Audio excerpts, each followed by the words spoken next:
Merci. Merci, chers choristes, pour ce son. Merci, mesdames, messieurs, pour votre fidélité au rendez-vous que nous avons fixé avec mon ami véritable. Je voudrais simplement recommander ce moment à lui seul, parce qu'il a besoin de cet aval. Il ne fait rien sans l'apport, autrement dit sans l'accord de son instrument. Seigneur, je te dis merci pour ce son que tu as inspiré à tes serviteurs. Ce son qui introduit mon message ce soir, que je crois maintenant inspiré de toi. Seigneur, je vais te recommander ceux qui sont devant moi, devant leur écran de télévision, devant leur écran de téléphone, devant leur poste de radio. Ceux-là que tu as disposés ce soir à être mes interlocuteurs, car mes interlocuteurs sont les tiens, parce que tu m'utilises.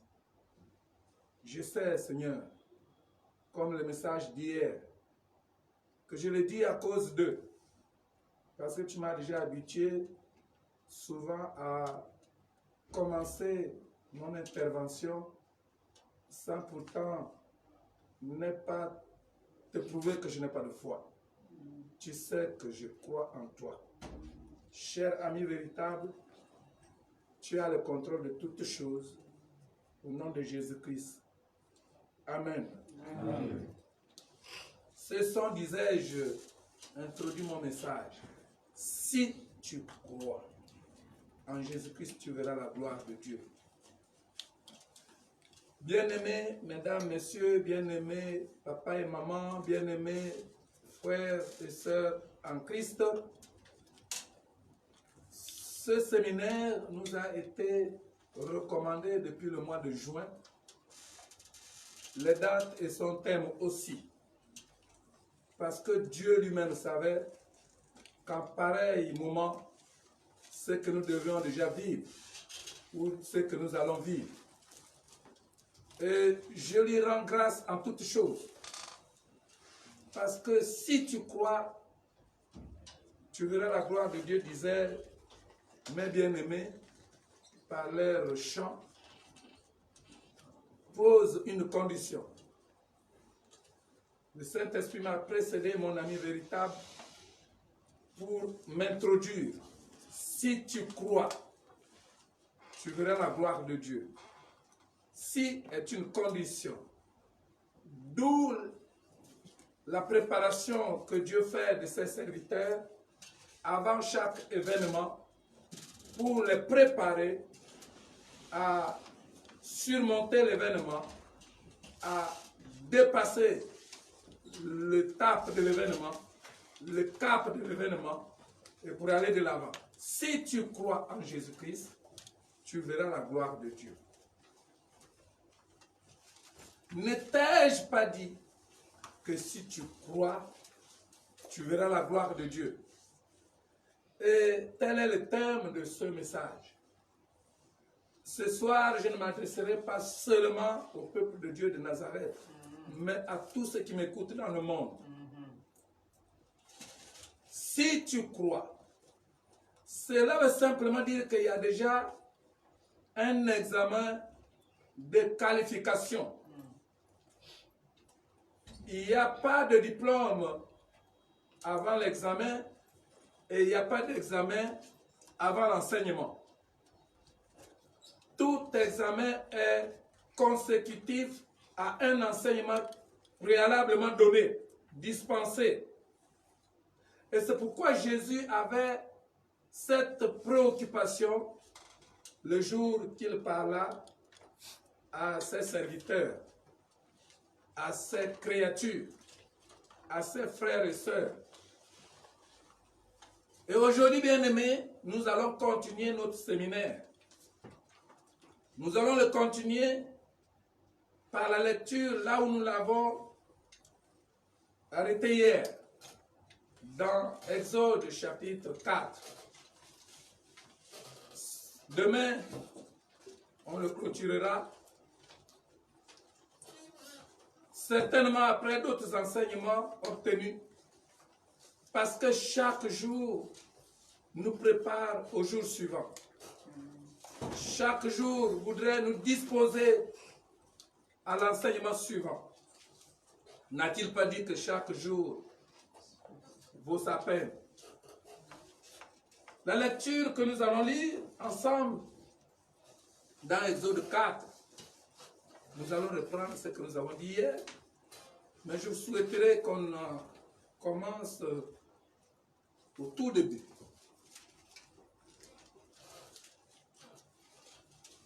Exode 4, à partir du verset 1, Moïse répondit et dit, « Voici, ils ne me croiront point, et ils n'écouteront point ma voix. Mais ils diront, l'Éternel ne t'est point apparu. » L'Éternel lui dit, « Qu'y a-t-il dans ta main? » Il répondit, « Une verge. » L'Éternel dit, « Jette la verge par terre. » Et il la jeta par terre, et elle devint un serpent.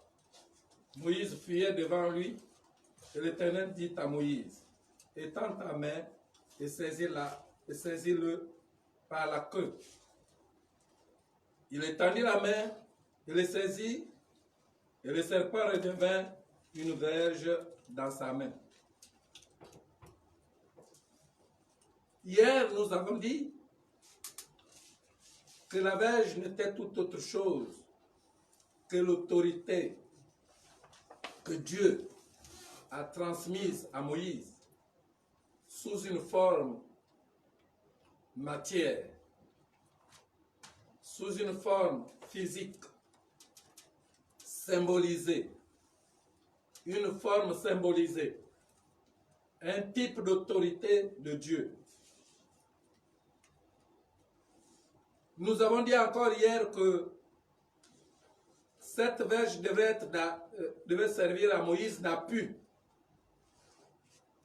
Ça devait lui servir de support pour affermir la foi du peuple de Dieu. Mais écoutez, la préoccupation de Moïse ici est la même que Jésus a eue, puisque nous l'avons vu hier, lorsqu'il était face aux Juifs à Béthanie. Alors, bien-aimés, l'Éternel voulait exercer la foi de Moïse. Dieu voulait exercer de la même manière que Jésus a exercé la foi de Marthe et Marie, la foi des Juifs qui étaient là avec elle. Dieu a voulu exercer la foi de Moïse. Mais il y a quelque chose qui a retenu mon attention, que je voudrais partager avec vous. Ici, nous allons retenir 3 points principaux. 3 enseignements principaux. Le premier enseignement, c'est que Dieu écoute le cri de son peuple. Et Dieu décide de le sortir de l'esclavage. Mais Dieu ne part pas s'adresser directement à son peuple. Dieu choisit quelqu'un au milieu de son peuple. Il le retire du peuple et il préfère envoyer une seule personne que de convertir une masse de personnes. Ça, c'est le premier enseignement. Est-ce que c'était seulement à l'époque de Moïse? Pardonnez-moi. Est-ce que c'était seulement à l'époque de Moïse? Non, mais vous allez suivre. Nous allons voir que Dieu dira à Moïse, au cours de cette conversation, que si nous croyons aujourd'hui qu'il est l'éternel Dieu, nous devons croire que ce Dieu a existé avant Moïse. Ce Dieu a créé le monde avant Moïse. Et puis, quand je m'amuse avec mon ami, je voudrais partager ma joie avec vous. Lorsque je m'amuse avec mon ami, généralement, je lui pose les questions. Je dis, en fait, toi tu es Dieu, tu sais ce que je rencontre comme difficulté, tu sais que je crois en toi, mais pourquoi ne pas balayer toutes les difficultés autour de moi et tu me laisses tranquille jusqu'à ce que je puisse continuer à te servir. Et mon ami me dit, la vie sans difficulté n'a pas de sens. La vie sans préoccupation n'est pas une vie. Cette vie sans préoccupation n'existe pas, même auprès de lui là-bas. Parce que chez lui, on aura une préoccupation. Là-bas, il n'y aura plus de maladie. Là-bas, il n'y aura plus de peur de mourir. Là-bas, il n'y aura plus d'attaque. Là-bas, il n'y aura plus de misère. Il n'y aura plus besoin de manger ou ne pas manger. Là-bas, on n'aura pas besoin de nous laver. Mais on aura une préoccupation. La préoccupation que nous aurons là-bas, c'est de rendre Dieu à l'aise, le mettre à l'aise. C'est d'agrémenter le Seigneur par notre adoration. Parce qu'il vit de notre adoration.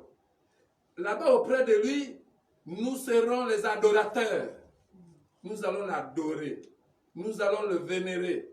Nous allons le glorifier. Nous allons élever son nom. C'est la seule chose qui nous accompagne là-bas. Mais le reste avec le nombre de jours. Parce que là-bas, on aura un enseignement là-dessus. Là-bas, il n'y aura plus de jours qui se lèvent, le jour qui tombe, qui passe, la nuit qui arrive. Non, non, non. C'est l'éternité du jour. Alléluia. Donc Dieu dit, les préoccupations constituent les besoins, les projets constituent les éléments. Ce sont les éléments constitutifs de notre vie ici sur terre. Parce que si tu n'es pas préoccupé, tu ne vas même pas chercher à le connaître. Parce que si tu n'as pas de besoin, tu ne vas même pas chercher à connaître Dieu. Il me dit que non, mon ami, il faut que tu saches que tu dois être éveillé. Mais pour que tu sois éveillé, il faudrait que tu aies des besoins de m'appeler, des besoins de partager avec moi ma parole. Donc si le Seigneur pouvait très bien dire à tout le peuple d'Israël, vous êtes sauvés, sortez et partez. Aucun ne pouvait se lever pour les empêcher de sortir. Personne. Déjà même personne ne pouvait le voir partir. Nous connaissons le cas de Pierre. Nous connaissons le cas de Pierre qui était emprisonné, mais qui est sorti sans que ces geôliers puissent le voir passer. Dieu peut rendre quelqu'un visible comme il le rend visible, comme nous sommes. Et ça, c'était la préoccupation de Dieu. Je me demande pourquoi. Est-ce que réellement, Seigneur, qu'est-ce que tu veux comprendre? Qu'est-ce que tu veux me faire comprendre? Mais il me dit, il faut seulement savoir que je suis Dieu. Il faut connaître que je suis Dieu. Et comme je suis Dieu, je fais tout. Tout ce que je fais, je le fais selon ma volonté. Et là, ici, Moïse discute. Nous avons vu hier. Il discute avec Dieu. Il craignait quoi? Il craignait l'incrédulité de ses parents. Il craignait l'incrédulité du peuple d'Israël. Ils ne me comprendront pas. Ils ne me croiront pas. C'est la préoccupation au point numéro 2 de Moïse. Nous avons compris que la préoccupation de Dieu, c'était de faire sortir son peuple d'Israël. Et pour le faire sortir, il avait besoin d'utiliser une seule personne qui sorte de ce milieu-là. Il ne pouvait pas prendre un Égyptien. Il ne pouvait pas prendre un Égyptien. Il ne pouvait pas prendre quelqu'un d'un pays à côté, limitrophe de l'Égypte. Il fallait qu'il prenne quelqu'un qui soit de la famille de Lévi. La famille qui est indiquée. C'est cette personne qui devait être choisie. Choisie depuis le commencement de toutes choses. Si tu crois en Jésus-Christ, tu verras la gloire de Dieu. La condition. La condition était que Moïse puisse convaincre le peuple de Dieu à croire. Avec le peuple de Dieu, Dieu lui a donné les supports. Et là, c'était la verge. Pour envoyer quelqu'un, nous sommes au deuxième point. Le deuxième point, c'est celui de Moïse, qui avait la crainte de l'incrédulité du peuple d'Israël. Mais la préoccupation de Dieu, pour qu'elle soit étanchée, évacuée, il faudrait que Moïse puisse développer ce qu'il va obtenir là-bas. Parce que tu ne peux donner que ce que tu as. Dieu lui donne la verge. Moïse ne croit pas encore. Dieu dit non, il ne peut pas aller comme ça. Il faudrait que Moïse puisse croire en la mission qu'il va aller assumer. Si ce n'est pas la peine qu'il parte, il dit mets encore ta main dans ton sein. Puisque tu ne crois pas encore, tu ne crois pas encore que je suis Dieu. Bon, mets maintenant ta main dans ton sein. Il met la main dans son sein. Il dit retire la main. Quand Moïse retire la main est remplie de lèvres. Ah, quelque chose s'est passé au-dessus de son entendement. Dieu voulait convaincre Moïse que c'est lui qui est Dieu, pour que Moïse croie en la mission.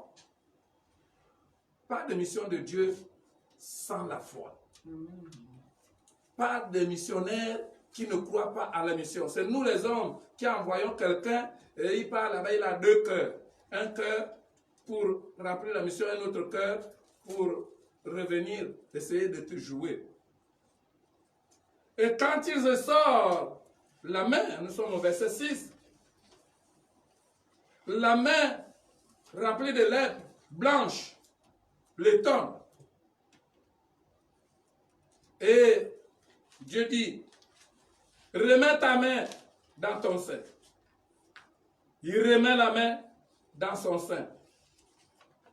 Et voici, elle était redevenue comme sa chair normale. Qu'est-ce que cela veut dire? Premièrement, Dieu lui a donné le pouvoir, l'autorité. Moïse n'a pas cru au pouvoir qu'il avait. Comme beaucoup parmi nous, ne croient pas au pouvoir de la parole de Dieu. Ne croient pas au pouvoir de Dieu. Et la deuxième fois, Dieu lui dit, mets la main dans le sein. Le sein ici, c'est au niveau du cœur. C'est dans le cœur que se passent beaucoup de choses. La conviction, c'est dans le cœur. La foi, c'est dans le cœur. Il dit, mets la main dans ton cœur. Tu vas voir que c'est moi qui ai la possibilité de purifier le cœur de quelqu'un, de le changer. C'est moi qui peux le rendre aussi obscur. Je peux permettre que ton cœur soit obscur. Regarde la main qui sort, remplie de lèpre. La lèpre symbolise le péché. Dieu était en train de dire à Moïse, toi, tu es le type de mon fils qui va venir pour effacer le péché de quiconque croit. Si tu crois en Jésus-Christ, tu verras la gloire de Dieu. Deuxième signe, c'est la capacité de Dieu de pardonner les péchés, d'effacer les péchés. Il n'y a pas de péché que Dieu ne puisse effacer. Il n'y a pas de péché que Jésus-Christ ne puisse pardonner ou effacer. Son sang purifie, son sang sanctifie toutes sortes de péchés. Et Moïse dit que là, maintenant, je crois quand même, je peux partir. Vous voyez, il est parti après le raisonnement toujours. Le raisonnement de dire que bon, moi j'ai vu, tu es Dieu et tout, d'accord, mais moi pour aller, c'est pas pour aller parler à ces gens-là. Parce que tu connais ces gens. Là-bas, ce sont les gaillards. Ils ne croient jamais. Dieu dit, mais c'est là que Dieu dit, bon, maintenant va, Aaron, ton frère, va être ton prophète et toi tu vas prendre ma place de Dieu. Et nous voyons que quand ils sont partis, ils ont fait des miracles conformément à ce que déclare la parole de Dieu. Mais avant de faire les miracles, ils étaient opposés à la résistance du peuple d'Israël. Et Dieu pouvait lui dire que non, va tu dis que le Dieu, tu leur diras que le Dieu de ton père, de votre père Abraham, le Dieu de votre père Isaac, le Dieu de votre père Jacob m'a envoyé. Mais ça là, c'est bon, je peux aller, mais... Dieu dit, ok, maintenant on va leur dire que le Dieu qui s'appelle Jésus m'a envoyé. Ah, il dit vraiment là, je peux maintenant partir. Parce que quand je vais avec le Dieu qui s'appelle Jésus, et c'est par là où je voudrais vraiment, avant de passer à autre chose, m'appuyer pour que le peuple de Dieu sache qu'il n'est pas seul. Qu'il n'est pas seul. Le gros problème, le troisième enseignement, c'est celui-là. Dieu n'abandonne pas celui qui vient à lui. Dieu n'abandonne pas son peuple. Dieu écoute les cris de son peuple. Et Dieu ne méprise pas son peuple. Il va dire que celui qui s'appelle Jésus t'a envoyé. Le Dieu d'hier avec Moïse, le Dieu d'aujourd'hui avec vous et moi, le Dieu de demain avec les générations futures, c'est le même Dieu. Et nous allons continuer parce que là, nous voyons que hier, il nous était dit par mon ami que Moïse a été obligé de partir. Son autorité a été maintenant partagée. Lui aussi, il a délégué maintenant son autorité à son grand frère, Aaron. Ne t'ai-je pas dit que si tu crois, tu verras la gloire de Dieu? Et nous continuons. Là, nous revenons à notre passage principal.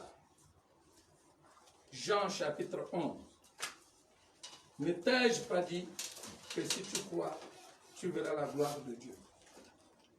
Le pouvoir que Moïse avait dans la verge, dans le sceptre qu'il avait, ce pouvoir qui était symbolique dans la verge, s'est transformé et est devenu homme.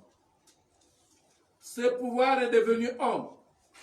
Maintenant, cet homme qui parle, c'est lui-même qui s'appelle Jésus. C'est lui-même qui parle à Marthe. C'est lui-même qui parle à Marc. Ne t'ai-je pas dit que si tu crois, tu verras la gloire de Dieu?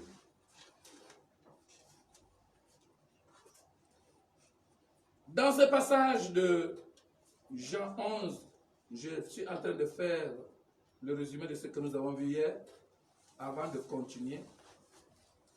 Dans ce passage de Jean 11, nous voyons que Dieu nous a dit hier, par ma bouche, qu'il était question de préparer l'équipe qui l'accompagnait. L'équipe qui accompagnait Jésus. Comme nous avons vu dans Exode, Dieu a préparé son envoyé, son missionnaire. Il l'a préparé afin que Moïse puisse développer la foi, afin que Aaron puisse développer la foi. Vous allez me demander, mais la foi d'Aaron était basée sur quoi? Vous voyez le cheminement, autrement dit l'échelonnement, le processus de l'autorité. L'autorité est descendue sur Moïse. Moïse est le procureur. C'est lui le détenteur de l'autorité. Aaron, sa foi, se base sur la parole que Moïse met en lui. Ce que Moïse a dit, c'est ça qu'Aaron prend en compte et il met en pratique ce que Moïse dit. Moïse, sa foi, était basée sur la parole qu'il a reçue de l'Éternel et Aaron, sa foi, était basée sur la parole que Moïse lui avait donnée. C'est très important à comprendre parce que beaucoup sont passés à côté parce qu'ils n'ont pas su, ils n'ont pas compris comment s'exerce l'autorité divine. L'autorité de Dieu s'exerce par sa parole. L'autorité de Dieu s'exerce moyennant la pratique du Saint-Esprit, qui lui est l'exécuteur de la parole de Dieu. Il y a quelqu'un qui reçoit la vision, et celui qui reçoit la vision, comme dans le jardin d'Éden, c'était Adam qui avait reçu la vision. Sa femme Ève devrait normalement croire à partir des paroles que Adam a mises dans sa femme, dans le cœur de sa femme, en parlant.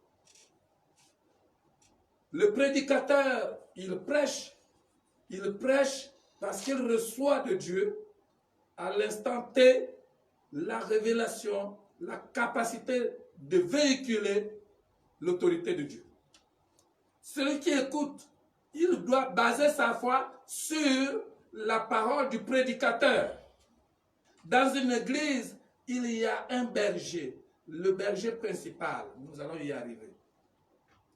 C'est lui qui véhicule, qui incarne la vision. On va vous dire que ça c'est la loi. Balayez ça d'un revers de la main. Parce que nous avons vu Moïse n'était pas appelé sous la loi. C'est Moïse qui a reçu la loi. L'appel de Moïse, c'est par la foi. Que Moïse est allé en Égypte pour libérer le peuple de Dieu. C'est par la foi. Tout ce que Dieu faisait avec Moïse, c'était pour développer sa foi. Sans la foi, nul ne sera agréable à Dieu. Nous avons besoin de développer notre foi. Une église qui ne parle pas de la foi n'est pas une église de Dieu. Un homme de Dieu qui ne parle pas de la foi n'est pas un homme de Dieu de nos jours. Nous vivons le temps de la fin. L'église est la dernière génération de Dieu. C'est l'église qui va conclure toutes les générations qui l'ont précédée. C'est l'église. Et nous avons reçu la révélation. Nous avons reçu le Saint-Esprit. Nous avons reçu l'autorité. C'est un leurre d'être dans une église où vous avez perdu la confiance de votre pasteur. C'est un leurre. Parce que vous ne recevez plus rien. Parce que vous êtes sorti de l'autorité. Et quiconque sort de l'autorité se met en danger. Quand une brebis sort de la bergerie, elle est une proie pour le mercenaire, une proie pour l'ours. C'est pourquoi Jésus parlait d'aller chercher la brebis qui s'est égarée. Donc, Aaron s'appuyait sur les paroles de Moïse pour développer sa foi, afin de libérer, si vous voulez bien, le peuple de Dieu. Et ici, avec Jésus, la conversation que nous avons vue hier, Jésus a d'abord travaillé la foi de ses apôtres. Et ensuite, il a travaillé la foi de ses amis, notamment Marthe et Marie, les sœurs de Lazare, son ami véritable. Cet enseignement, ce séminaire, Dieu, ce matin, m'a fait comprendre pourquoi est-ce que ce séminaire devait se tenir forcément maintenant. Pourquoi il fallait forcément le thème qui est enseigné maintenant. Et le peuple de Dieu de Nazareth sait de quoi je parle. Ceux qui sont à l'étranger, ceux qui sont ailleurs savent de quoi je parle par rapport à leur situation. Parce que Dieu adapte sa parole par rapport à la situation de chacun. Et c'est pourquoi il s'appelle Je suis. Et ici, au verset 26 de Jean 11, bien sûr. Je pense qu'il va falloir que nous lisons à partir du verset 22. Mais maintenant même, je sais que tout ce que tu demanderas à Dieu, Dieu te l'accordera. Ça, c'est Marthe qui parle. Jésus lui dit, ton frère ressuscitera. Comme j'ai dit hier, et c'est ce que je répète aujourd'hui, que tu n'auras jamais rien si tu crois. La condition est vraiment lourde. La condition a son pesant d'or. Si. Parce que sans les si là, nous serons comme le pygmée de mon village. Pour ceux qui savent de quoi je parle.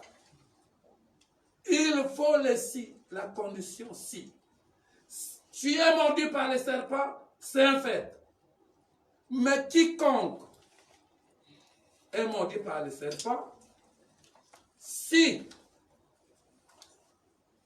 là où tu es là-bas chez toi, tu peux répéter avec moi, si tu regardes à Jésus, tu regardes au serpent des reins, alors tu seras guéri. Si nous pouvons être 1000 à ne pas regarder au serpent des reins, les 1000 vont partir. Si tous les 1000 nous regardons au serpent des reins, les 1000 vont subsister, vont vivre. Il n'est pas question ici de croire que c'est un décret signé, qu'on lit comme ça, et le décret reste. Non, non, non, non. Dieu veut que chacun soit sauvé. Et pour que chacun soit sauvé, il faut qu'il croie. Il faut qu'il croie en lui. Si tu ne peux pas sauver ton fils, tu ne peux pas sauver ta fille, tu ne peux pas sauver ta femme, tu ne peux pas sauver ton mari, qui ne croit pas. Tu peux à la rigueur protéger ceux qui ne croient pas par ta foi.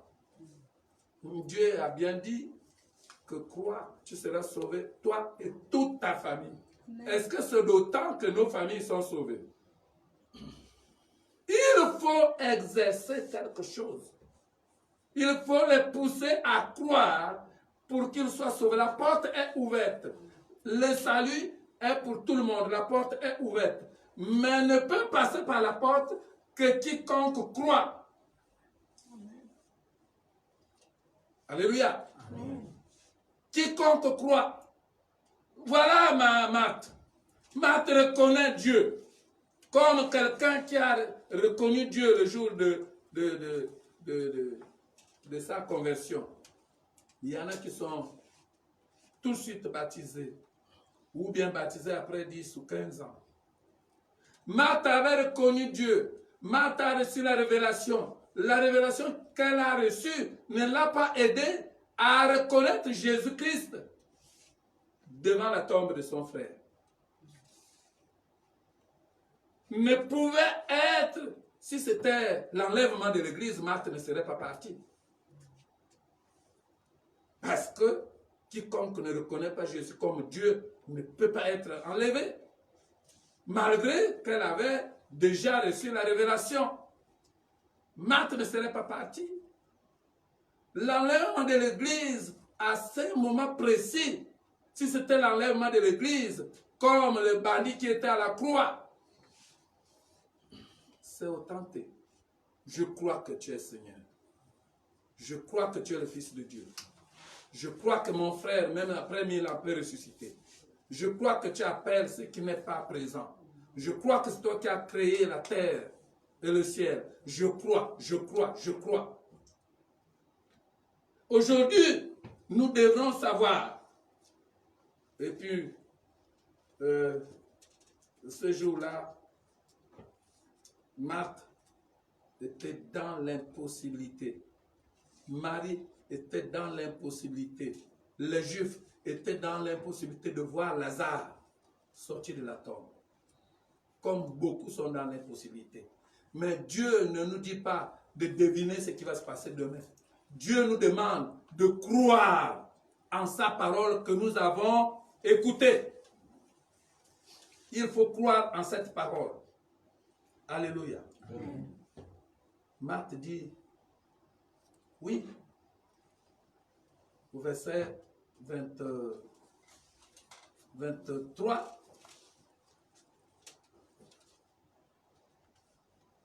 nous sommes au verset 24. Je sais, lui répondit Marthe, qu'il ressuscitera à la résurrection au dernier jour. Je sais qu'il ressuscitera à la résurrection au dernier jour. Je sais que mon frère vivra, mais il vivra selon la logique normale que parle la parole de Dieu. Au dernier jour, les gens vont ressusciter. Il ne nous appartient pas à nous de connaître comment et quand le miracle va se produire. Dieu est souverain. Marthe envoie le dernier jour. Jésus-Christ qui est devant lui, il dit, celui qui avait dit à Moïse que dit que je m'appelle Jésus, était devant Marthe. Il dit, mais celui que tu vois là, c'est lui la résurrection. Alors, Marthe dit, mais malgré que tu es la résurrection, mais laisse-moi te dire que mon frère sent déjà, malgré que tu sois la résurrection.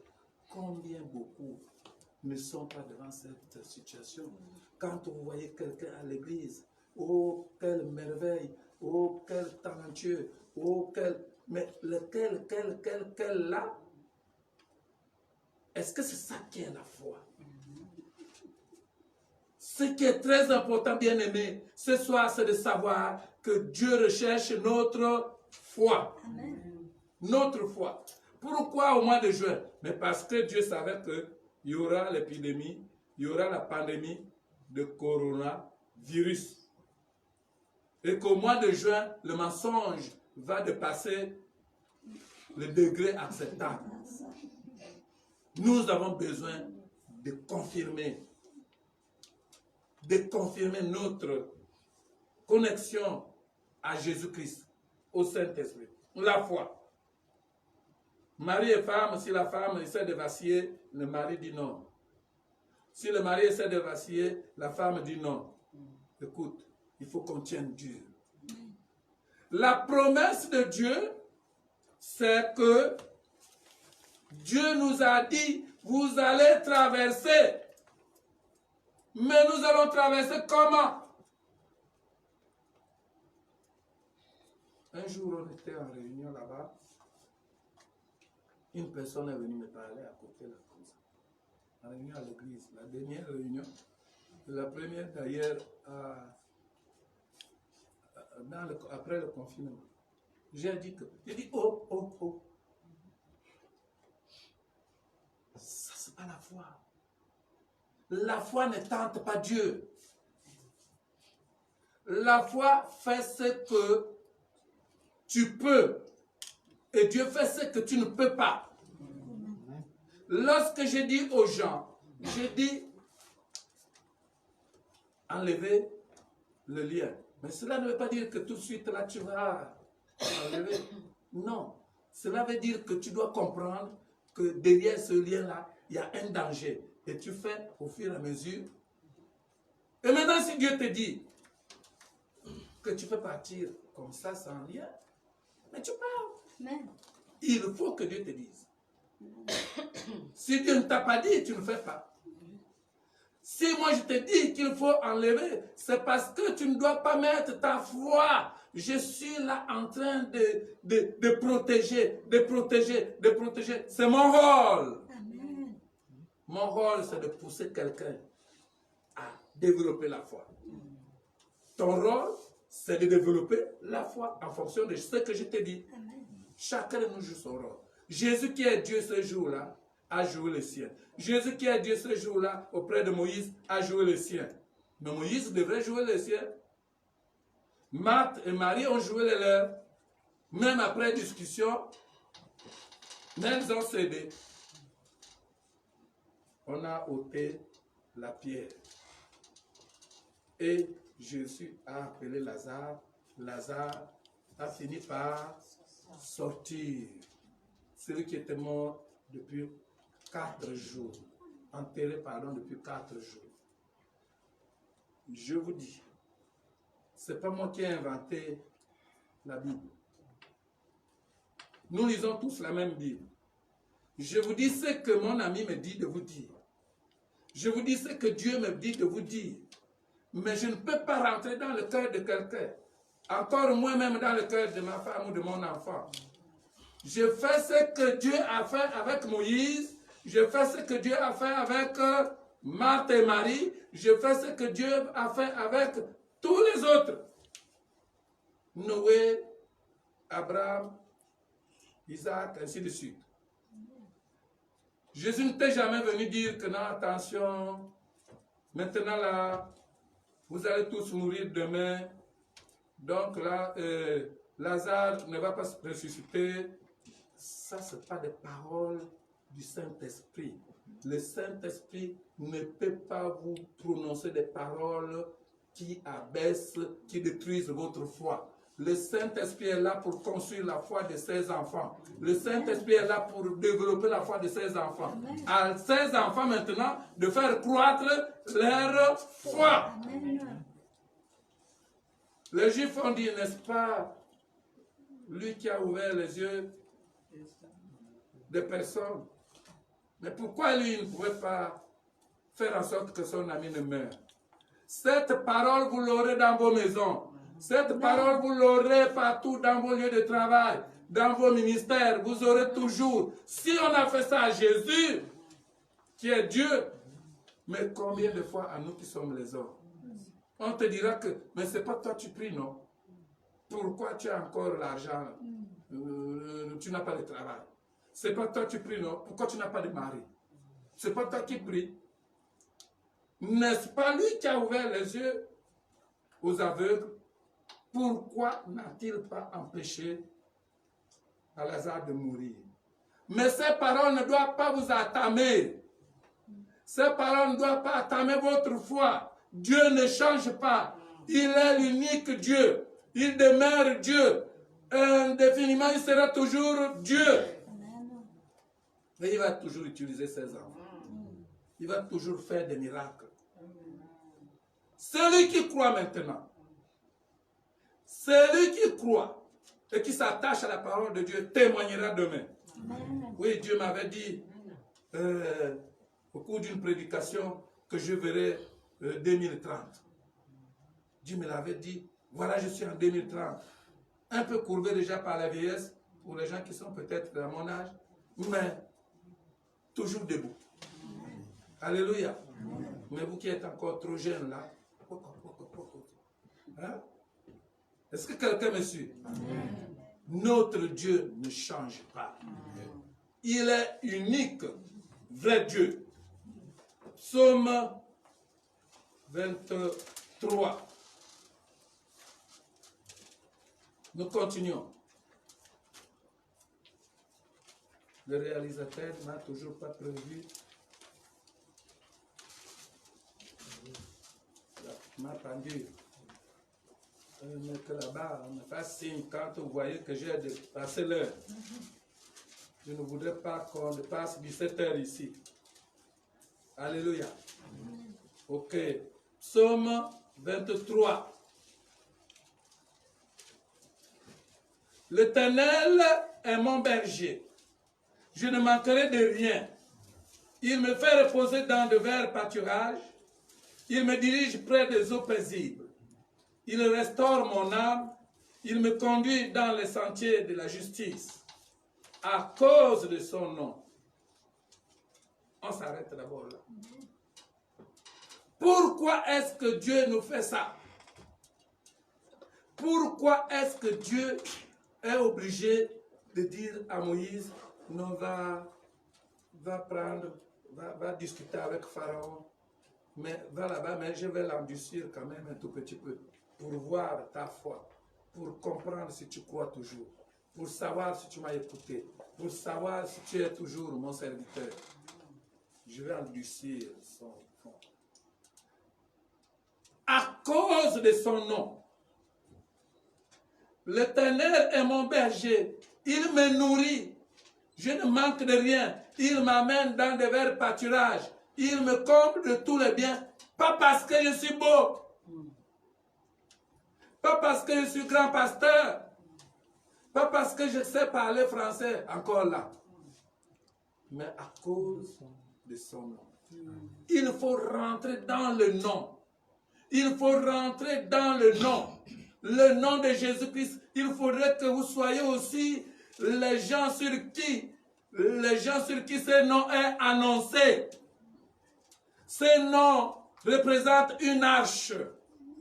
C'est comme l'arche de Noé. Il faut rentrer dans ce nom. À cause de mon nom. Pourquoi? Parce que mon nom est annoncé sur vous. Si vous croyez en moi, vous rentrez automatiquement dans ce nom. L'Éternel est mon berger. Je ne manquerai de rien. Il me conduit dans de verts pâturages. C'est Dieu qui nous donne ce que nous mangeons tous les matins. C'est Dieu qui nous donne le travail. C'est Dieu qui nous donne les élévations, les promotions. C'est Dieu qui nous donne la santé. C'est Dieu qui nous donne.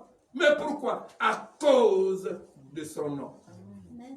Vous allez peut-être me dire, mais pourquoi alors il donne ça aussi aux païens? Mais qui de nous n'était pas païen? Dieu bénit la personne qu'il a choisie depuis le sein de sa mère.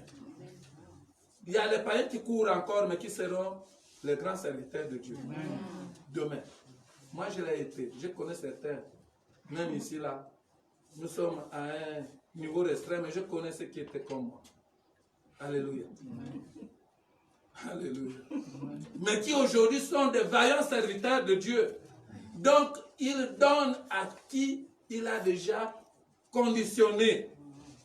Il sait, c'est comme quand tu es debout, tu vois un insecte passer devant toi. Tu vois que l'insecte prend une trajectoire. La trajectoire que l'insecte prend, tu sais que l'insecte là va passer par tel obstacle pierreux, par tel obstacle, je crois, je ne sais pas, une monte de terre et ainsi de suite. Toi, tu vois pourquoi? Parce que tu as de l'ascendance sur l'insecte. C'est comme Dieu nous voit. Il nous connaît. Il sait quand la vie de quelqu'un va s'arrêter sur cette terre. Il sait quand et comment. Il sait comment. Il sait comment te conduire. Il sait comment te protéger. Il sait comment te nourrir. Il sait comment. Dieu le sait. Alléluia. Amen. David pouvait dire, c'est là. Il me conduit. Il restaure mon âme. Pendant que le mensonge abrutit, pendant que les adultères et autres, pendant que le monde abrutit, mais lui, il restaure mon âme. Il me dirige près des eaux paisibles. Il me fait reposer dans de verts pâturages. Il me dirige près des eaux paisibles. Il restaure mon âme. Il me conduit dans les sentiers de la justice. C'est Dieu qui conduit son serviteur dans les sentiers de la justice. Et le contraire, c'est l'iniquité, l'injustice. À cause de son nom. Quand je marche dans la vallée de l'ombre de la mort, comme actuellement, je ne crains aucun mal, car tu es avec moi. C'est David qui dit ça. Les chrétiens aujourd'hui, non bien aimés, c'est pourquoi je disais hier que la foi collective est difficile. La foi collective est lourde d'engagement. Mais toi, tu crois que quand je marche dans la vallée de l'ombre de la mort, je ne crains rien. Je ne crains rien. Je ne crains aucun mal, car tu es avec moi. Pourquoi je ne crains pas? Mais parce que Jésus est avec moi. Il s'appelle Jésus. Il ne m'abandonne pas. Tout de suite, on ne craint pas. Et quand on voit la maison trembler, hey, Dieu nous a abandonnés. Hey. Et le diable connaît la parole de Dieu. Il connaît la parole de Dieu, il connaît cette parole. Il sait qu'il ne peut pas s'attaquer à toi autant de fois que tu auras cette certitude, autant de fois que tu auras la paix du cœur, autant de fois que tu auras le courage de croire que Dieu est avec toi. Il ne peut pas t'attaquer. Qu'est-ce qu'il va faire? Il va procéder aux intimidations. Il faut arracher l'arme redoutable qui le détruit, la foi. Il procède aux intimidations. Si quelqu'un de tien tombe là maintenant, voilà toute ta foi qui s'écroule, tu te mets maintenant dans la position de cette personne sans savoir quelle était la vie de cette personne. Qu'est-ce que cette personne menait par rapport à Dieu? Tu te dis maintenant comme A est tombé, moi aussi je vais tomber. Mais le diable cherche ça. Le diable cherche cela. C'est dans cette maison, c'est dans ce lieu que j'avais perdu votre maman. Le diable ne voulait que ça. Mais moi, la grâce que j'avais eue, c'est que mon ami véritable ne m'avait jamais abandonné. Il a fait en sorte que mes enfants me soient obéissants à 100%. Il y a les gens dans cette salle qui étaient avec moi. Ce sont des situations qui ne doivent pas vous délester de votre foi. Vous arrachez votre foi. Quelqu'un de très cher peut tomber. S'il tombe, c'est lui. Mais parce que nous avons tous la même destination. Aucun de nous n'est éternel sur cette terre. Nous sommes tous des étrangers sur cette terre. Nous allons passer. Mais il faudrait que le jour que chacun de nous passe, qu'il conserve la foi qui lui rend agréable aux yeux de l'Éternel. Parce que c'est à lui qu'il faut être agréable. Beaucoup ont perdu cette foi-là à cause des biens. Beaucoup ont perdu cette foi-là à cause des présents. Oh, Église du Gabon! Beaucoup! À cause de la grande Église, je dois avoir moi aussi une grande Église. Je dois moi aussi conduire une belle voiture. Je dois moi aussi avoir des voitures. Je dois moi aussi me vêtir de beaux costumes. Nous avons un exemple patent. Jacob et Esaïe. Et pourtant, tout est dans la Bible. Amen. Mais c'est comme Marthe. On lit, on se réjouit de ce qu'on a découvert, mais pour mettre en pratique, c'est difficile.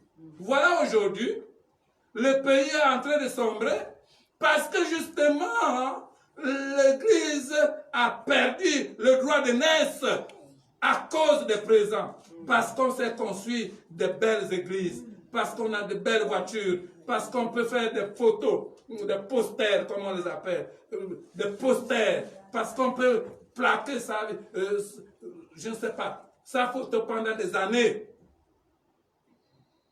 sur un mur. Moi. Et Dieu est où? Jésus est où? Ministère de Ngoussi. Ngoussi, ministère de Ngoussi. Mais tu dis ministère de Ngoussi. Jésus est où? Est-ce que Ngoussi est Dieu? Est-ce que Ngoussi est Jésus? Depuis que je l'avais compris, j'ai enlevé chez moi ceux à qui j'envoie des messages, je connais beaucoup parmi mes enfants, mes bien-aimés, ont changé leur profil. Jésus d'abord. Alléluia. Jésus d'abord. Mais ne le faites pas à cause des autres. Faites-le quand Dieu vous a touché. C'est quand Dieu te touche. Tu changes parce que Dieu t'a touché. Tu changes parce que tu sais, tu as compris l'amour de Dieu pour toi. Tu changes parce que tu te dis, si ce n'était pas lui, je ne serais pas être ce que je suis aujourd'hui.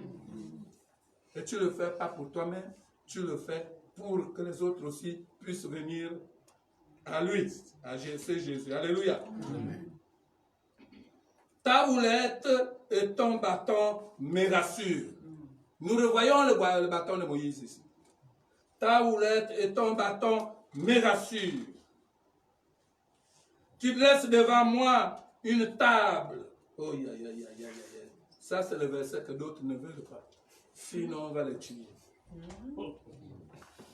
Ça, c'est de l'orgueil, ça. Mais comment quelqu'un peut se sentir? Ça, c'est de l'orgueil. Mais c'est écrit dans ma Bible. Tu dresses devant moi une table en face de mes adversaires. Pourquoi?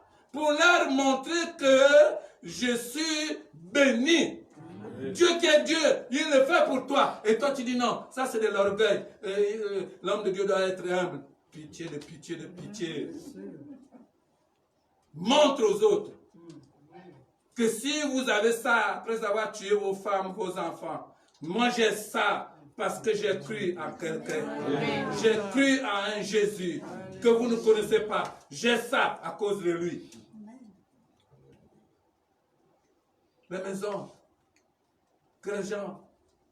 Et puis après, je vais vous dire, ceux qui sont au Gabon, peut-être que vous n'avez jamais mis pied au Gabon, mais ceux qui ont entendu parler du Gabon, ils peuvent vous dire ce qu'était le Gabon hier. Le Gabonais hier, quand il allait à l'étranger, il était honoré. Il était honoré. Pourquoi? Mais parce que le pays honorait Jésus-Christ. Mais à partir du moment où on a amené le quelqu'un sauvage dans le pays, ça a commencé. L'Église doit reconnaître son droit de naissance et le mettre en valeur. Pourquoi? Parce que la houlette de Dieu et son bâton la rassure. Alléluia. Et ça, c'est fantastique. Quelle que soit l'épreuve, il faut élever Jésus. Amen. Quelle que soit l'épreuve. Et si tu agis de la sorte, lui aussi, il agira 10 millions de fois plus que toi. Combien de fois on n'a pas failli m'écraser? Mais à cause de ce que j'ai eu, je l'ai priorisé. Il m'a dit, ne pleure pas. Je n'ai pas pleuré. Je ne me suis pas attristé un seul instant. On m'a attribué tout. Même la femme qui est avec moi aujourd'hui, ça c'est un secret. Tout le monde m'a attribué tout. C'est moi qui ai tué. C'est moi qui ai fait. N'est-ce pas? N'est-ce pas? Ça rentre à droite, ça sort à gauche parce que je sais qui m'a parlé. Nous sommes en 2020 maintenant aujourd'hui. Alléluia. Dieu te justifiera quand tu l'élèveras. Dieu te justifiera quand tu sauras qu'il est Dieu. D'abord ses intérêts. Et il élèvera aussi les tiens. Il place ta table de bénédiction devant tes adversaires. Tu oins d'huile ma tête. Tu oins d'huile ma tête. David, à son époque, savait déjà que l'onction de Dieu, savait déjà que le Saint-Esprit est un élément indispensable dans la vie spirituelle. Sans le Saint-Esprit, tu ne peux pas faire la volonté de Dieu. Tu oins l'huile ma tête et ma coupe de bord. Il parlait déjà de la plénitude du Saint-Esprit sans le savoir. Il parlait déjà du baptême dans le Saint-Esprit. Je sais que vous qui me suivez, vous qui m'écoutez, vous êtes tous remplis ou alors vous allez l'être ce soir. Et ma coupe de bord. L'huile a ceci de particulier. Quand le serviteur de Dieu se oint d'huile, je ne sais pas, les femmes pourront peut-être me démentir. L'huile a cette spécificité de rendre quelqu'un insaisissable. Quand vous mettez de l'huile partout, si vous ne voulez pas qu'on vous attrape, ce n'est pas aux voleurs que je m'adresse. Il faut se frotter de l'huile. Parce que si tu oins ton corps d'huile, on ne va pas t'attraper. Quand on t'attrape, tu glisses, tu pars. David faisait allusion au Saint-Esprit. Le rôle du Saint-Esprit, c'est de nous rendre insaisissables par le monde des ténèbres. Le monde des ténèbres ne peut pas nous toucher. Le monde des ténèbres ne peut pas nous attraper. Quand il fait ses complots, il le fait. Mais lorsqu'il veut refermer le piège autour de toi, tu glisses, tu es parti. Alléluia. C'est pourquoi David pouvait dire que même si je marche dans la vallée de l'ombre de la mort, je ne crains rien. Ne craignez rien. Verset 6. Oui, il accepte. Oui, le bonheur et la grâce m'accompagneront tous les jours de ma vie et j'habiterai dans la maison de l'Éternel jusqu'à la fin de mes jours. Mais c'est une certitude. C'est une promesse pour chacun de nous. Cette promesse est contenue dans une situation, dans une maison, dans un milieu, dans un environnement. Et cet environnement s'appelle le nom de Jésus-Christ. Jésus-Christ. C'est en Jésus que nous avons tout ça. En Jésus, tu ne peux pas dormir sans manger. Si tu dors déjà 1-2 jours sans manger, il est en train de te parler. Cherche qu'est-ce qu'il veut te dire. C'est un langage. En Jésus, il va t'envoyer les corbeaux. Peut-être que tu fixes toujours, tu dis non, c'est l'ampoule là qui doit m'amener quelque chose. Si tu mets la foi sur l'ampoule, un jour passe, tu ne manges pas. Le deuxième jour, tu mets la foi sur l'ampoule, le deuxième jour va passer. Tu vas dire, j'ai déjà fait des jours sans manger. Oh Seigneur, mais c'est parce que tu n'as pas mis la foi là où il fallait. La foi, c'est en lui. C'est en lui qu'il faut la placer. Et lui, il sait qui doit venir. Il cogne là-bas, il dit, va vite. Je connais des serviteurs de Dieu, des servantes de Dieu qui sont venus en courant chez moi. Je suis venu vous donner ça parce qu'il m'a touché. Oh Jésus, qui est comme toi. C'est une vérité, la parole de Dieu. quand tu crois en cette vérité t'a franchi. Il ne faut pas la parole de Dieu dit, malheur à celui qui met sa confiance dans l'homme. Malheur à celui qui se confie en l'homme. C'est en Dieu qu'il faut se confier. Et lui, il sait. Tu seras même étonné de quelqu'un qui viendra te bénir. C'est peut-être une personne que tu ne connais pas. Ou bien tu as un parent qui t'avait déjà oublié. Ou alors il va soulever, il va exhumer ton bien qui était déjà enfui. Quelque part. Certains qui ont des rappels. Dans notre pays, ça c'est la monnaie courante chez tous les fonctionnaires. Rappel non payé. Avancement, on n'a pas rappelé. Mais Dieu peut aller fouiller là-bas. Et tout d'un coup, tu iras regarder dans ta boîte. Dans ta boîte, comment on appelle. Tu vas regarder à la banque. Tu trouveras une surprise. Pourquoi? Mais parce qu'il te l'a promis. Il t'a promis que rien ne te manquera. Alléluia. Et tu seras toujours dans le bonheur. Et tu seras toujours dans la grâce.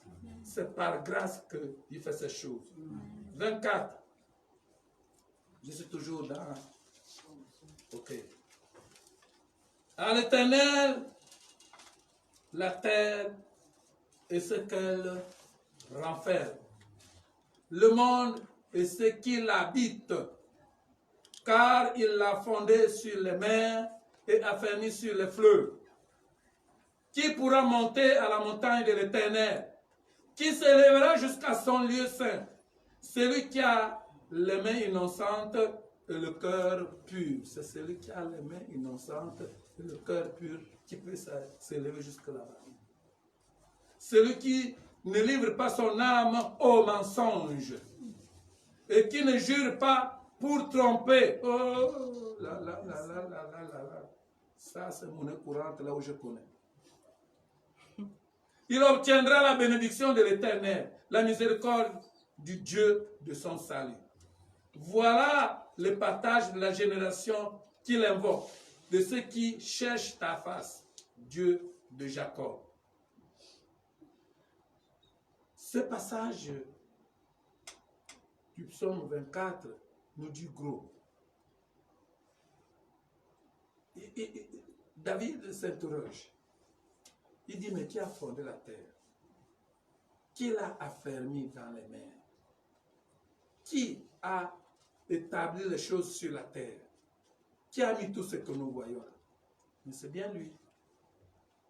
Mais c'est pourquoi il veut que tu t'accroches à lui. Et quand tu t'accroches à lui, si tu es l'ami de celui qui a fondé la terre, si tu es l'ami de celui qui est à l'origine de toutes choses, alors tu seras le plus heureux. Alléluia. Amen. Mais nous sommes là en train, comme Moïse et Marc, en train de discuter avec Dieu. Je vais bientôt terminer. Nous allons au chapitre 17 de Jean. Pour terminer. Ce soir, bien-aimés, tout ce que je suis en train de vous libérer concourt à l'affermissement de votre foi. Parce que c'est un séminaire de la foi. Selon son thème, c'est un séminaire de la foi. C'est un séminaire qui voudrait qu'au sortir de ce moment, que nous soyons capables d'affronter n'importe quelle situation. C'est un séminaire qui te mettra à l'abri des incriminations de tels adversaires, de ceux-là qui veulent te noyer. Il faut que tu sois à l'abri de tout ce monde. Dieu te prépare.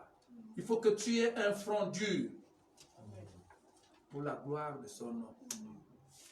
Tu vivras la gloire de son nom. Tu vivras la gloire de Dieu. Tu vivras le bonheur de la gloire de Dieu. Dans Jean chapitre 17, nous allons lire à partir du verset 22.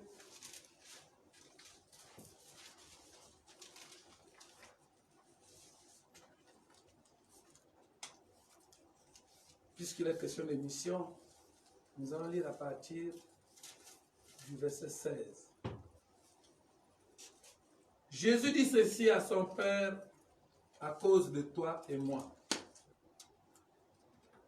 Il dit ceci dans sa prière, dans sa conversation avec son Père. Il dit, ils ne sont pas du monde. Ils ne sont pas du monde. Comme moi, je ne suis pas du monde. Il dit déjà, il donne déjà la définition de son Église. Il donne déjà la définition, l'explication de l'appellation de son Église. Je ne te prie pas de les ôter du monde, mais de les préserver du mal. Mais de les préserver du mal. Quiconque est dans l'âge de Jésus-Christ, quiconque est dans la foi en Jésus-Christ, est préservé du mal par Dieu. De les préserver du mal. Verset 16. Ils ne sont pas du monde, comme moi je ne suis pas du monde. Sanctifie-les par ta vérité. Ta parole est la vérité. Nous ne sommes pas les agents de mensonge. Nous ne croyons pas au mensonge. Nous ne devons pas faire une erreur de cautionner le mensonge. Nous sommes par essence les opposants au mensonge. Quiconque ment devant nous doit trouver une résistance farouche. Mais regardez, l'homme est prêt à résister à Dieu, mais ne pas le faire à l'homme, face à un homme comme lui. Un menteur te bourre crâne de son mensonge. Et tu applaudis parce que tu te dis que si je résiste, là, il va me tuer. Mais s'il te tue, c'est Dieu qui l'aura voulu. Et Dieu a des raisons de te protéger. C'est pas moi qui le dis, c'est écrit. Alléluia. Amen. Jésus dit, il faut les protéger. Il faut les protéger. Il dit au verset, on était au verset 16. Sanctifie-les par ta vérité. Ta parole est la vérité. Ta parole est la vérité. Nous sommes sanctifiés par la vérité. Nous devons parler la vérité, quelle que soit la situation. Nous devons dire la vérité, étant entendu que la vérité est la parole de Dieu. La parole de Dieu est la vérité, et cette vérité nous a franchis. Comme tu m'as envoyé dans le monde, je les ai aussi envoyés dans le monde. Bien-aimés, votre présence, notre présence actuellement dans le monde, n'est plus parce que nous sommes nés dans le monde, mais nous sommes des envoyés. Nous sommes des anges de l'Éternel. Nous sommes des missionnaires. Et c'est pourquoi je bénis l'église de Nazareth qui a dit nous sommes des missionnaires, mais nous ne sommes pas des missionnaires. C'est fantastique. Nous sommes envoyés par Jésus-Christ dans le monde. Et je me sanctifie moi-même pour eux, afin qu'eux aussi soient sanctifiés par la vérité. Oh, quelle grâce. Ce n'est pas pour eux seulement que je prie, mais encore pour ceux qui croiront en moi par leur parole. Vous voyez, Jésus parlait devant les Juifs, pour le peuple de Dieu, qui était les Juifs. Mais il dit, il ne prie pas seulement pour les Juifs, mais il prie aussi pour ceux-là que nous sommes, qui avons cru à cause de la parole que les Juifs ont écrite dans nos livres, appelés Bible. Et nous aussi, nous devrons nous sentir concernés que Jésus-Christ n'a pas prié seulement pour nous, mais il a prié aussi pour nos frères, pour nos parents qui sont encore dans le monde et qui doivent accepter Jésus-Christ par notre parole. C'est pour cela que nous ne devons pas rester dans les maisons croisées. C'est pour cela que nous ne devons pas croiser les bras. Mais Dieu nous a fait grâce. Internet est arrivé. Envoyons les messages. Là où nous ne pouvons pas aller, envoyons nos messages. Dieu va oindre nos messages. Je bénis le Seigneur pour hier, parce que j'ai vu hier, vous avez beaucoup partagé. Que Dieu soit loué. Verset 21, afin que tous soient un. C'est là où je voudrais terminer la suite. Là.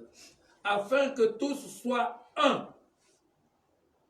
Comme toi, Père, tu es en moi, et comme je suis en toi, afin qu'eux aussi soient un en nous, pour que le monde croie que tu m'as envoyé. Pour que le monde croie que tu m'as envoyé. Dieu fait tout ce qu'il fait à cause de son nom, afin que le monde croie la foi. Que ce qui est encore appelé monde aujourd'hui puisse croire et changer de vie. Pour que le monde croie que tu m'as envoyé. Donc toi, tu dois savoir que tous les actes que tu poses, tu les poses à l'honneur de Jésus-Christ afin que le monde sache que tu es enfant de Dieu envoyé dans le monde par Jésus-Christ. Alléluia. Amen.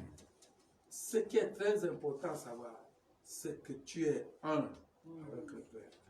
C'est ce que j'étais en train de dire hier. Si tu sais que tu es un avec le Père, on ne le voit pas, mais on te voit. Amen. Montre aux gens, n'aie pas peur. Montre aux gens que tu es la fille, que tu es le fils du roi, des rois. Amen. Alléluia. Amen. Ne tremble pas comme eux qui n'ont pas de père, comme eux qui n'ont pas de Dieu, qui n'ont que des idoles, les petits dieux. Ils ont raison de trembler, mais toi tu ne dois pas trembler. Ils ont raison de mentir, mais toi tu ne dois pas mentir. Ils mentent parce que leur père ment depuis le commencement. Aujourd'hui, l'Église a peur de dire la vérité. L'Église, même le Saint-Esprit lui dit de dire, c'est de Moïse multiplié par 100. Avant, encore que Moïse a bien terminé, il a réussi à faire sortir le peuple de Dieu en accomplissant la mission de Dieu. Je leur ai donné.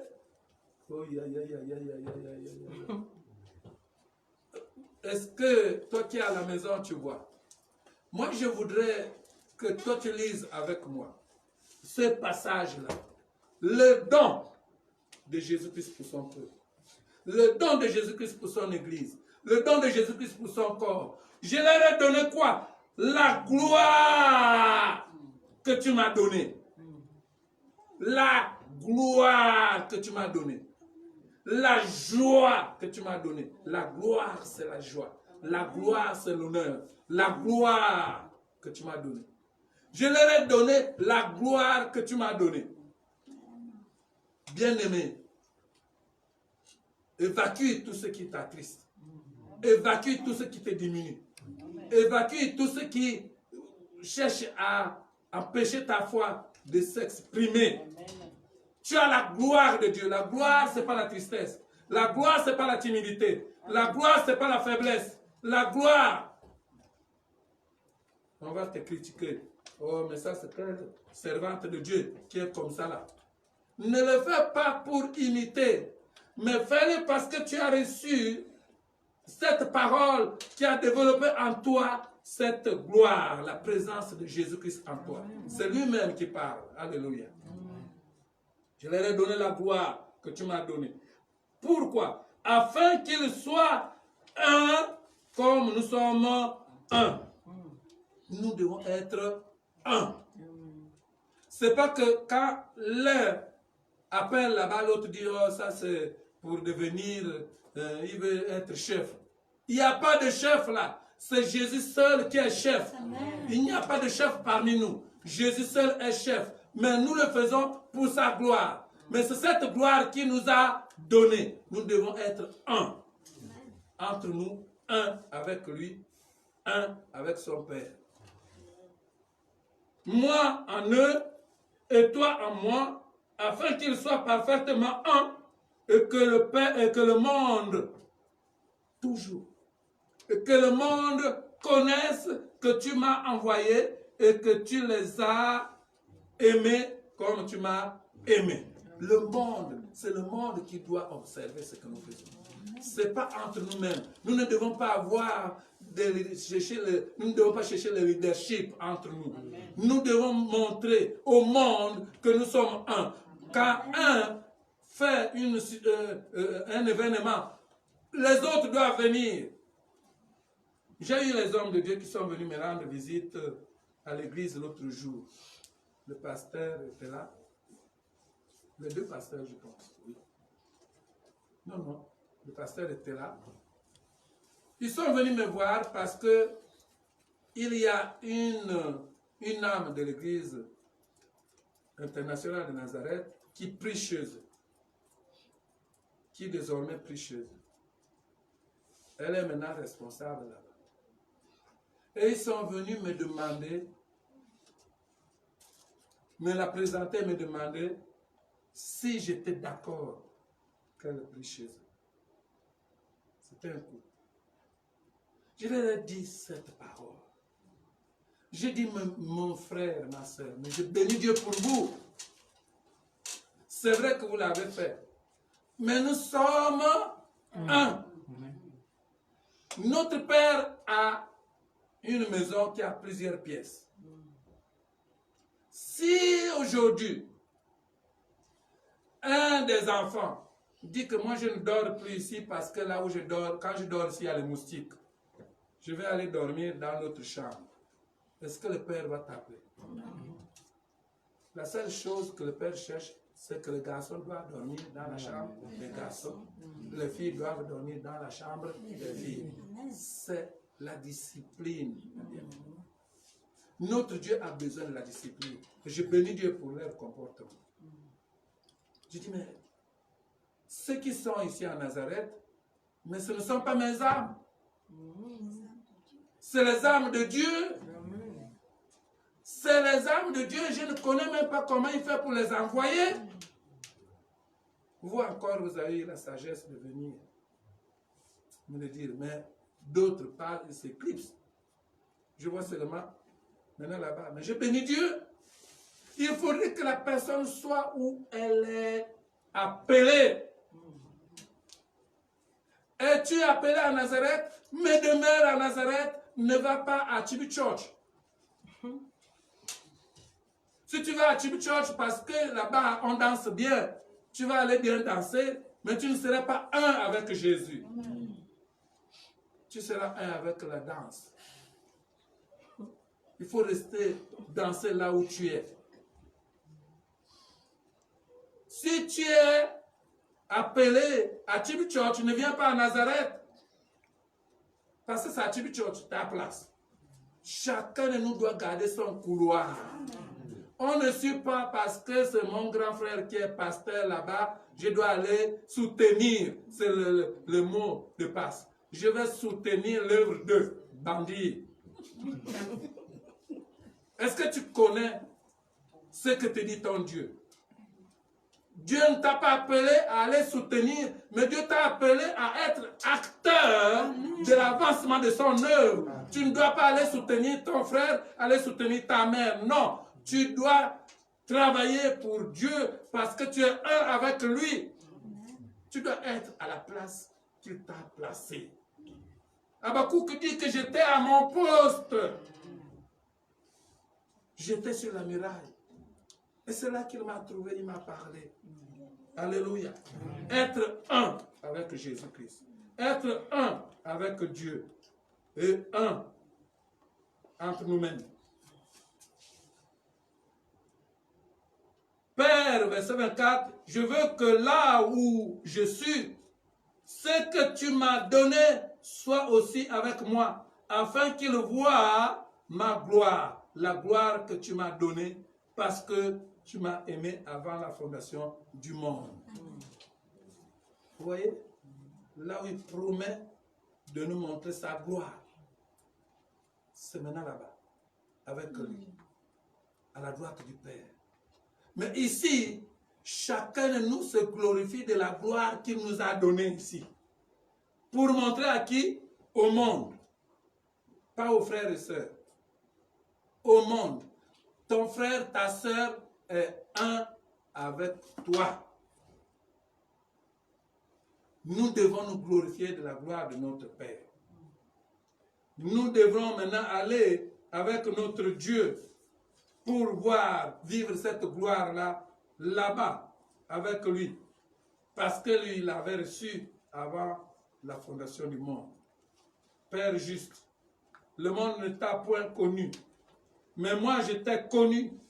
Et ceux-ci ont connu que tu m'as envoyé. Je leur ai fait connaître ton nom et je leur ferai connaître afin que l'amour dont tu m'as aimé soit en eux et que je sois en eux. L'amour de Dieu en nous et que Dieu aussi en nous. Dieu ce soir voudrait te rassurer que tu n'es pas n'importe qui, que tu ne cherches pas. Ce n'est pas quelque chose que tu cherches, ce n'est pas quelque chose que tu mendies. Voilà le mot. Tu ne mendies pas. Dieu t'a cherché. Il est venu te sortir. Voyez comment il prend la peine de te convertir. Et il t'a donné son Fils. Afin que tu sois un avec son Fils. Crois que tu es un avec Jésus-Christ. Crois que Jésus-Christ est en toi. Crois qu'il te bénit. Et la bénédiction qu'il te donne, ce n'est pas pour cacher. Pour cacher, oh, non, ce n'est pas en cachette. Non, il y a même, quelqu'un m'avait dit à l'église que quand je témoigne, d'ailleurs même c'était son témoignage, quand je témoigne, tout de suite, j'ai des soucis. Pitié de pitié. Témoignez. Montrez au monde que vous êtes un peuple béni. Montrez au monde que ce n'est pas le monde qui a la bénédiction, mais c'est vous qui avez la bénédiction. Le monde ne vit que le mensonge, mais le mensonge n'a jamais béni. Oh, pitié. Je ne sais pas si vous écoutez comme moi ce qui se passe autour de moi ici au Gabon. Autour de moi au Gabon ici, c'est que les gens doivent comprendre qu'il n'y a personne d'autre que Jésus-Christ. Que personne d'autre n'est fidèle que Jésus-Christ. La personne à qui tu as rendu des services, que tu as fait du bien, vient te cracher dessus. Ça, c'est le monde. Le monde ne vit que du mensonge. Le monde ne vit que des choses irréalisables. Mensonge sur mensonge. Mais Jésus, il dit, il est un avec toi. Et toi avec son Père. Il est un avec toi. Crois que tu es un avec Jésus-Christ. Et ce soir, je vais prier encore pour toi. Afin que cette parole puisse se matérialiser. Pour que celui qui croyait venir te chambouler le plan de Dieu, te renverser les promesses de Dieu, qu'il sache que tu es un avec Jésus-Christ, qu'il sache que tu es intouchable. Et je le dis pour que vous croyez, parce que si vous croyez, la condition, je la rappelle, si vous croyez, si cette parole devient la vôtre, si ce message devient votre ligne de conduite, alors Jésus-Christ va se glorifier. Et il vous glorifiera dans sa vie. Alléluia. Je vais prier. Je vais prier. Je vais parler certainement à ceux-là qui craignent coronavirus. Hier, je l'ai dit, coronavirus, c'est pour ceux qui ne croient pas en Jésus-Christ. Je le répète aujourd'hui, qu'il y a une différence entre aller à l'église et croire en Jésus-Christ.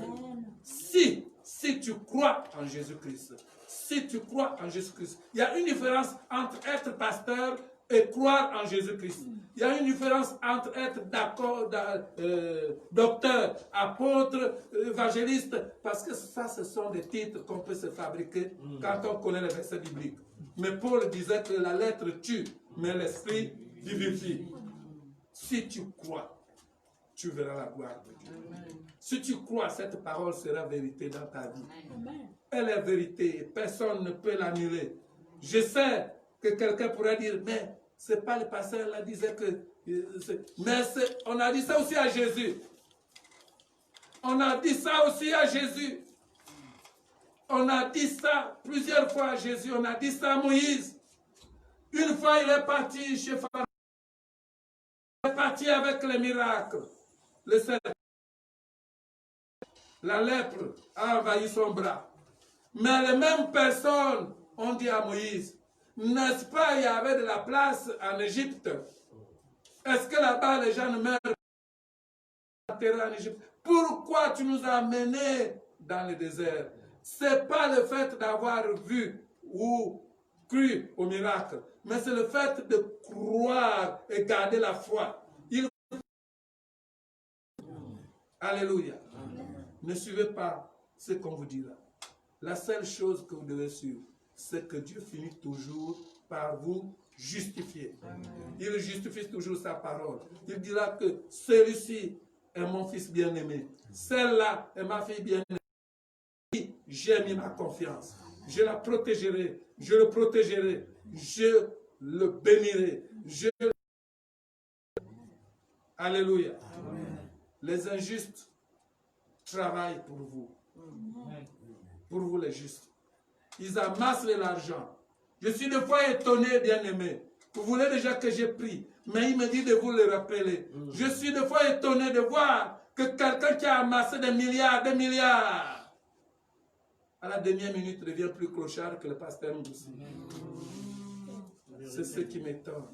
La parole de Dieu est vérité. La parole de Dieu est vérité. Crois seulement et tu verras la gloire de Dieu. Je vais prier pour tous ceux qui sont malades, pour tous ceux qui ont une préoccupation, parce que vous êtes dans le monde entier. Citer tous les mots. Je ne peux pas citer toutes les circonstances que vous vivez, mais je prie pour que le Dieu qui connaît ce que vous vivez puisse agir en fonction de cette prière.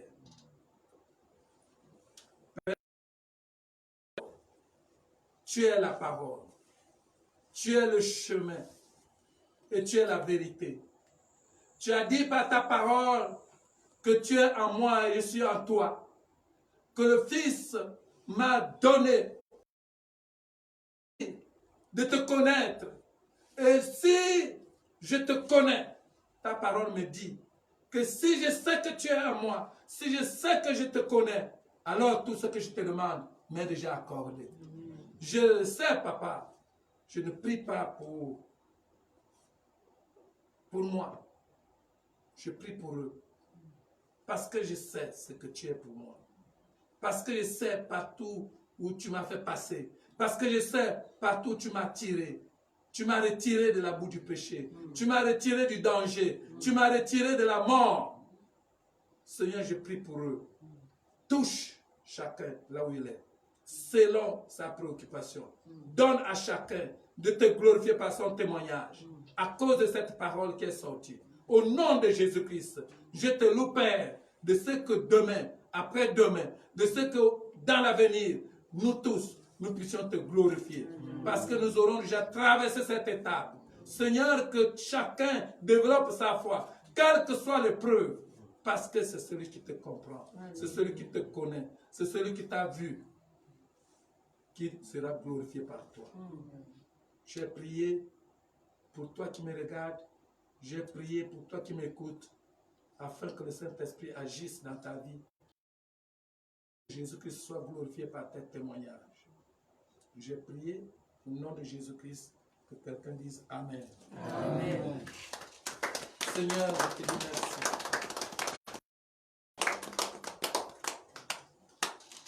Ta parole est la vérité, Jésus. Ta parole est la vérité. Par ta parole, nous sommes transformés, Jésus. Ta parole est la vérité. Par ta parole, nous sommes affranchis, Jésus.